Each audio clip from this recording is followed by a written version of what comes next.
మీకు కానీ dandruff itching పెయిన్లు ఉంటే ఈ ప్యాక్ మీకోసమే, వీడియో ఎండ్ వరకు చూడండి.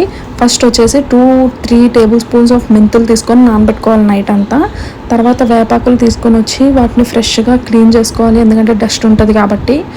మెంతులు చూసుకొని నానబెట్టుకోవాలన్నమాట, ఎందుకంటే ఈ తర్వాత రోజుకి ఎక్కువ అవుతాయి. సో బ్లెండర్లో మెంతులు తీసుకొని సేమ్ అదే వాటర్ వేసుకొని గ్రైండ్ చేసుకోవాలి. మనందరికీ తెలుసు మెంతులు హెయిర్ రూట్స్ నుంచి బాగా పనిచేస్తుంది హెయిర్ గ్రో అవ్వడానికి. ఆ పేస్ట్ పక్కన పెట్టుకున్న తర్వాత సేమ్ అదే బ్లెండర్లోని నీమ్ వేసుకోవాలి. వేపాకులు వేసుకున్న తర్వాత దాన్ని కూడా బ్లెండ్ చేసుకోవాలి. వేపాకులో యాంటీ ఫంగల్ ప్రాపర్టీస్ ఉంటాయి.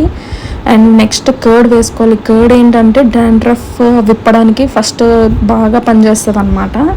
సో ఇదంతా వేసి హెయిర్కి పెట్టి ఒక 40 minutes తర్వాత మైల్డ్ షాంపూతో వాష్ చేసుకోవాలి. ఇది అట్లీస్ట్ 2 to 3 times అయినా రిపీట్ చేయండి మంత్కి. And please do subscribe. Thank you.